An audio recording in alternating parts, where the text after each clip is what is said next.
I want to dig into something that I think we all wrestle with at some point: authenticity, or more honestly, the lack of it.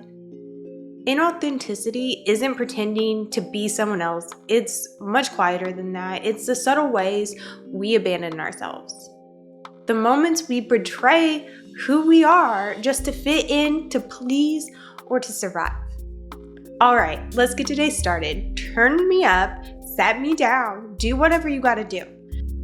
This is just another manic episode. This is where I evolve out loud, unpolished, unapologetic, and unbothered. Every episode, we embrace our infinite paradox, the messy, chaotic, beautiful journey of becoming. Any force, inner or outer, that demands that you betray your truth, silence your voice, or stunt your growth, that's inauthenticity at work, and we're not having that here. And if we're brutally honest, it's everywhere. It doesn't always shout. More often, it slips in quietly through the habits we don't question, the beliefs we inherited, the roles we perform, the mask we mistake for reality. These subtle toxins don't just shape how we show up in the world, they interfere with who we could become. But here's the shift. Once you start to recognize them, you take your power back, because what stays hidden controls you. What's brought into light can be challenged, reshaped, and released. And there are 4 major ways these forces show up: through the ego's cage, through the conditioning blueprint, through the personal mask we wear, and of course, through the masks of others. Each one distorts the truth. Each one keeps us from authenticity. And each one, once seen clearly, can be dismantled. Inauthenticity doesn't always come from the outside. It's not just cultural conditioning or family pressure or societal norms. Often, it lives quietly inside of us, camouflaged as the ego. No, I know, the ego is not inherently bad. It's part of our wiring. Neuroscience shows us that thoughts are not solid truths.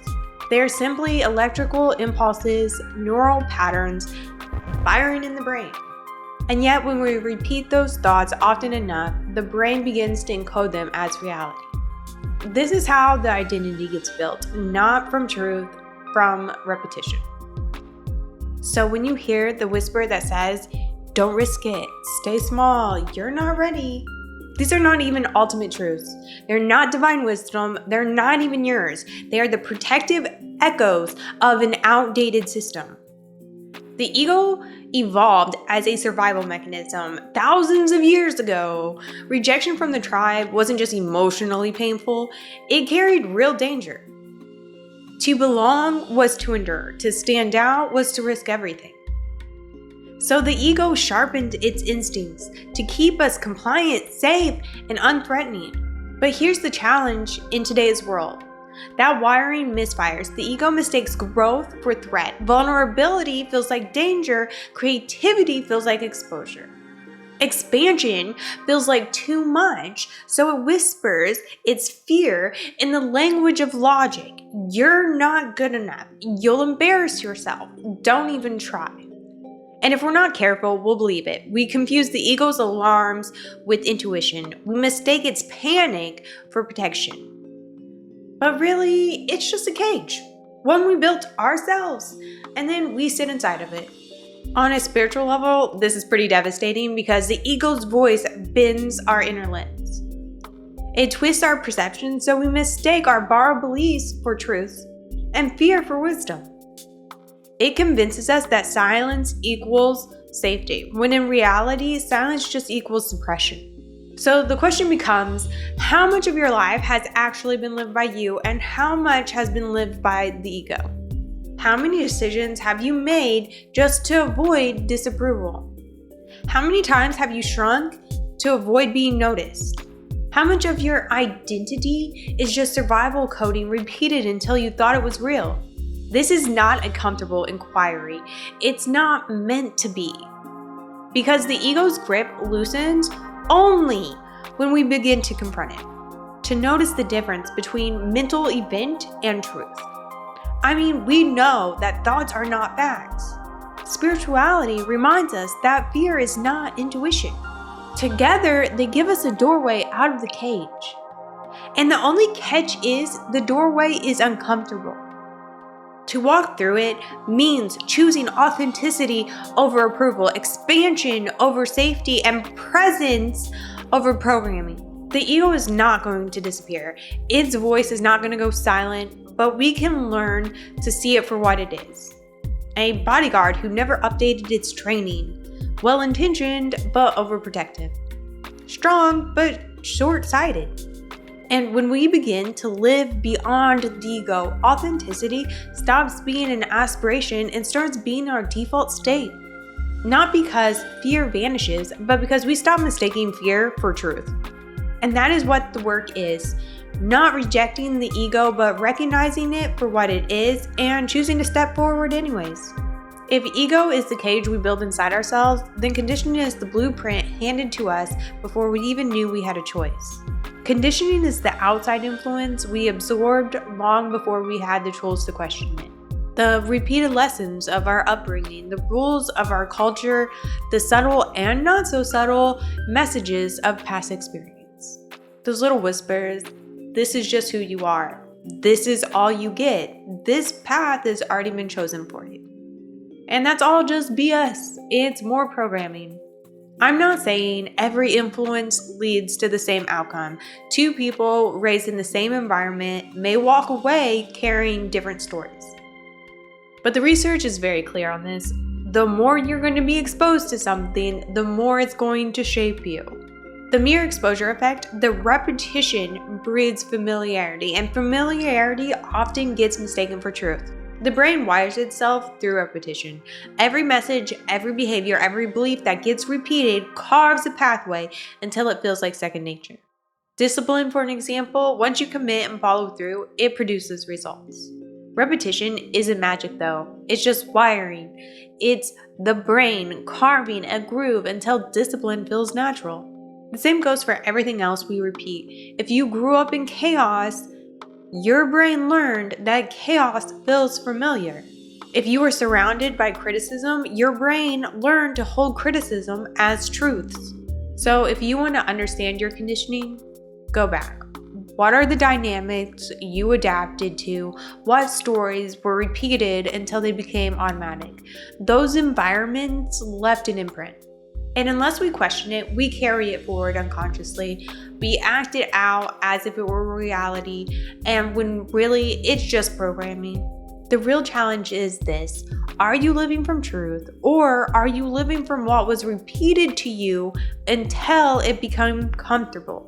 Because conditioning is sticky. It wears the mask of identity. It convinces you that you are your habits, your fears, your patterns, but you are not your programming.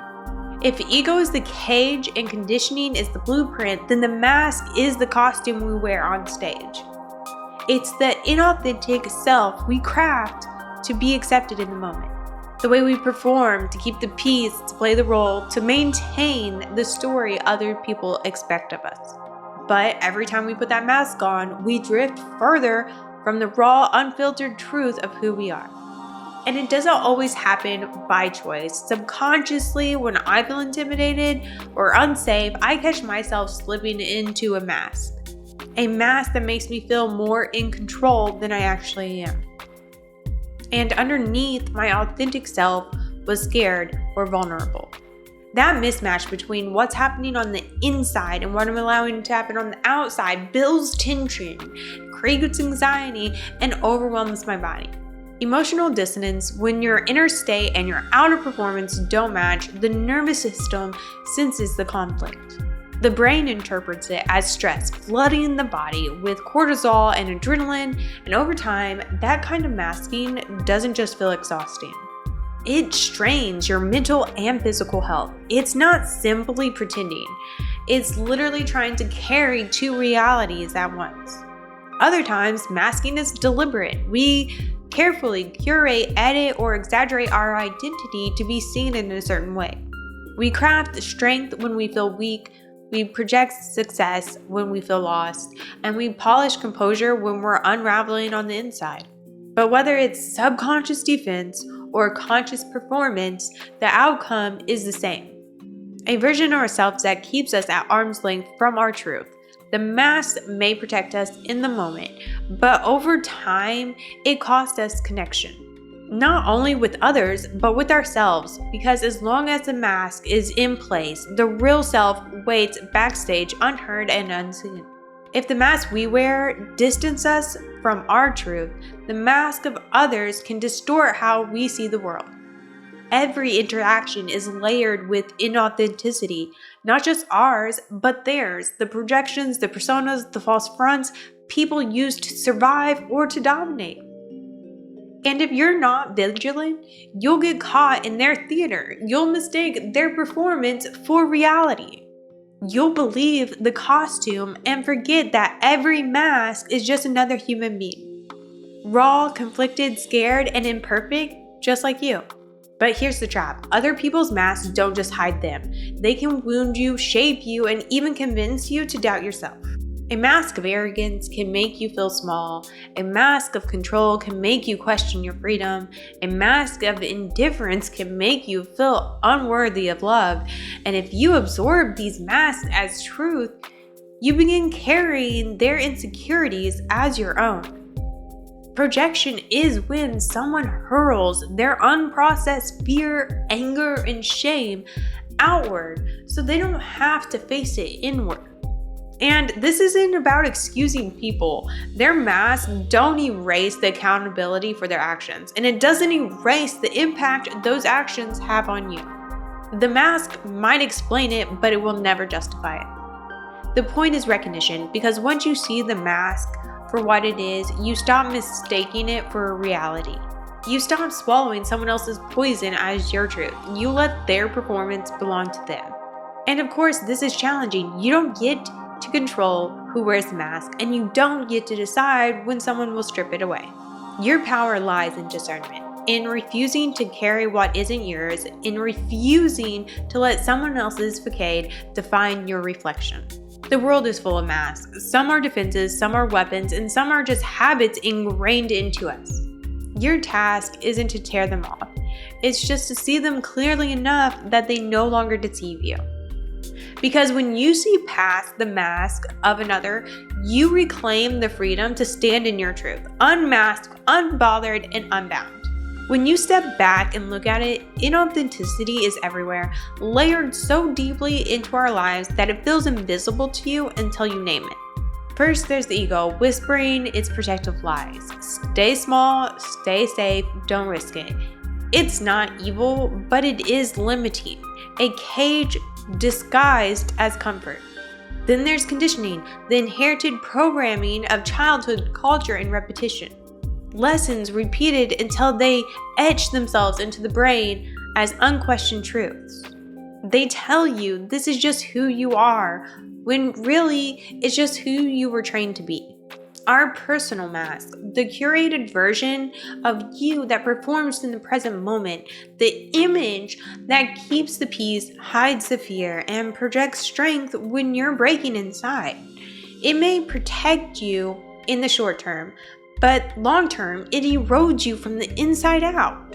And finally, the mask of others, the projections and facades you collide with every day. Arrogance hiding insecurity, distance hiding longing, control hiding fear, and if you're not careful, you'll swallow these illusions and let them reshape your reflection. 4 layers, 4 prisons, 4 distortions of the truth. But here's the truth, no one is coming to peel that away from you. The ego is not going to silence itself, conditioning won't unravel on its own, and your mask won't dissolve without choice.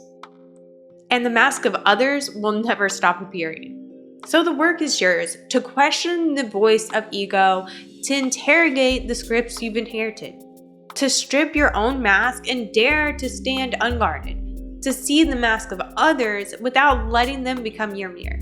This isn't light work, it's not a weekend project or a quick breakthrough, it's a lifelong practice of unmasking over and over until your truth becomes more familiar than their performance. And maybe that's the ultimate paradox. We fear authenticity because it feels like loss of safety, of approval, of belonging. Everything else is just theater. So if you take anything from today, let it be this: authenticity isn't a destination, it's a daily practice. And every time you choose it, You set yourself free, and you give permission to others to do the same. Recognizing inauthenticity in yourself, in others, in the voices you've inherited, and seeing it for what it truly is, can release you from some of the ties that have held you back. It gives you the space to explore your personal beliefs with honesty. Ask yourself, where did they come from? Do I actually resonate with them, or am I just repeating what I was taught to believe? Because the more you pull back those layers, the closer you get to living in alignment with the truth of who you really are. And if anything from today resonated with you, I really hope that you stick with me. Follow, subscribe, hit whatever button is in front of you, because this journey isn't one we're meant to take alone. This has been just another Manic episode, tuned to the frequency of evolution, alignment, and embrace.